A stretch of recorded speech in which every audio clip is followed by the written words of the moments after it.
Hey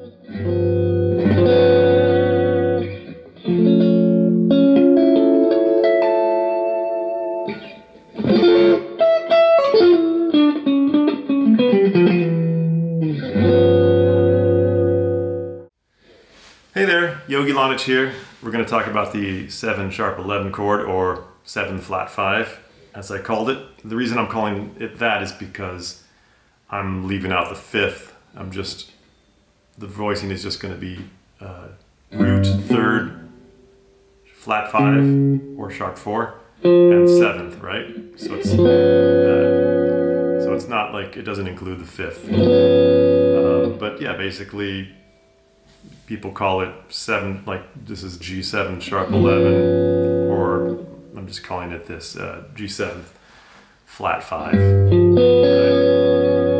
How do you use this chord? What is this exactly? This could be used in a dominant context, like if you're playing a blues in G, for instance. Right?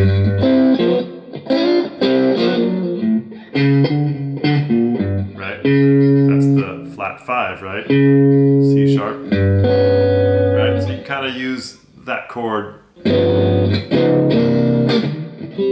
C7, G.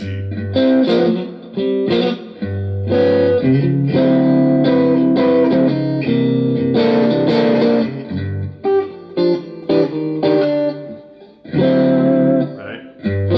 It's a very Thelonious Monk kind of sound. So all I'm playing for that is basically melodic minor. That'd be D melodic minor specifically, which if you know that scale, it just goes. So it's all of those notes, but you want to emphasize the notes in G7. So if you do that, you get same exact notes, but starting from G, right? Right? So you get that sort of, like you hear George Benson do that kind of stuff, like on Broadway. Yeah.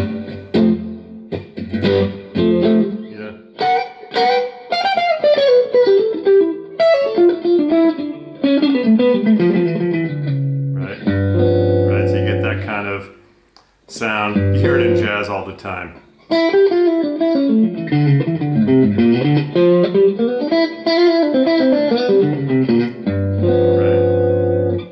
Now, what I'm going to show you about this 7 sharp 4 chord, or 7 flat 5 chord, is that you don't have to learn a bunch of voicings for it, because every tritone away, the notes repeat themselves.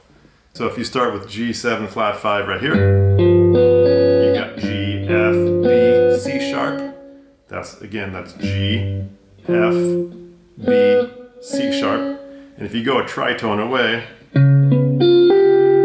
the same notes repeat themselves, but they're just in a different inversion. So you got C, B, F, G.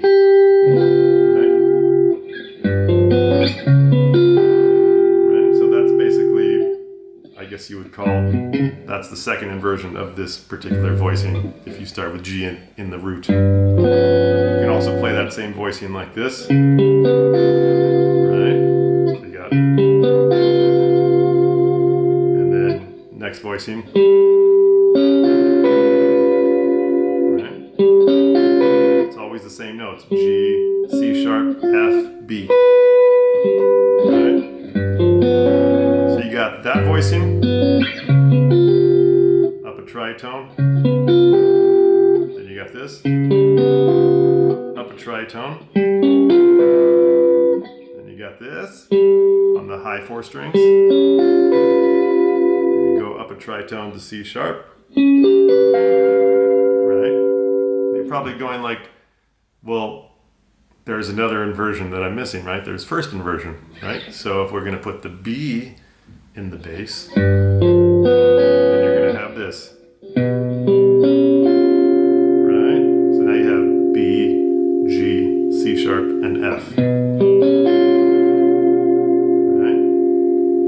Of course, if you take this up a tritone,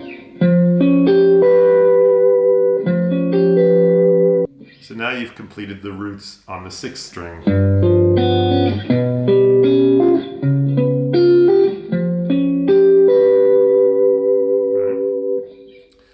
thing goes with the A string roots. You have, right, and you have this, but there's a first inversion that was going to be next. So then you're going to have,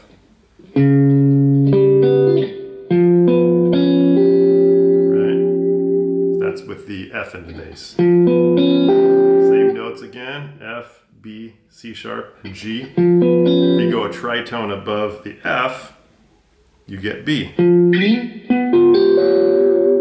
now you got those two exact same shapes that also are G7 flat 5.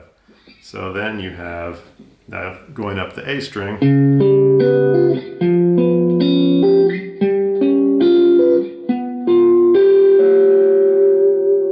right? So now reviewing those two.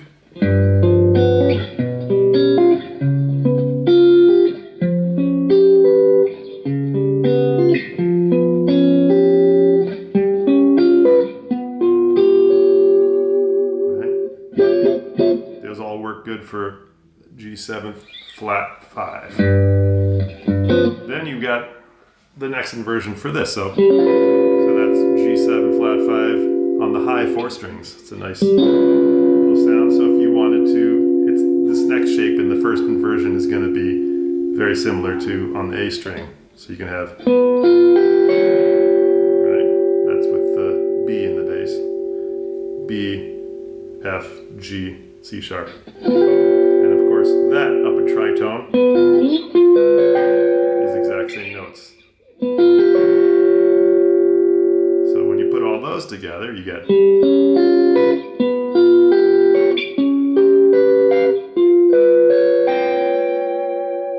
right? It's a strange sound. It takes a little while to get used to because that tritone, you know. But once you kind of groove it, if you're in a groovy little jam, it's a nice flavor to put in, that little sharp 4. Right.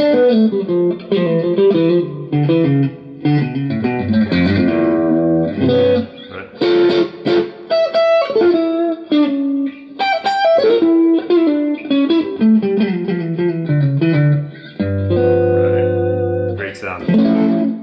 Here's a nice little sweep. You can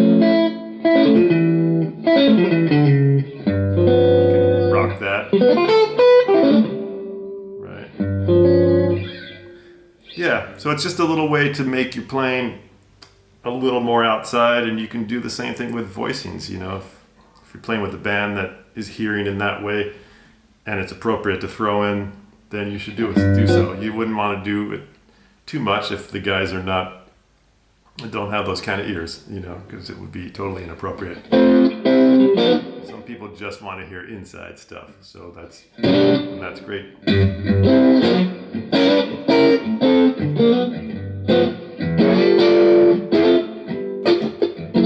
Right? But you can throw it in.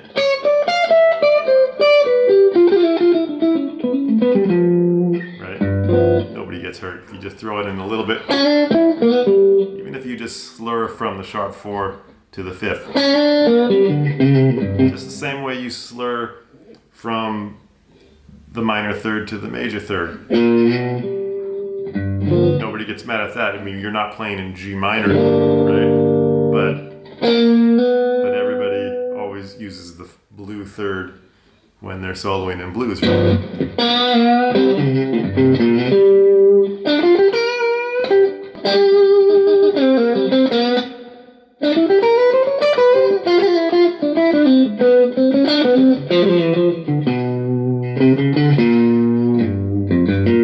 Sharp 4. You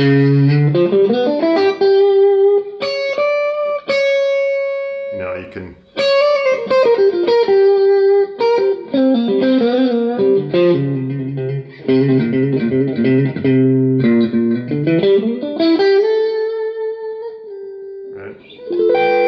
Sharp 4. Right. So enjoy that sound and see you next time.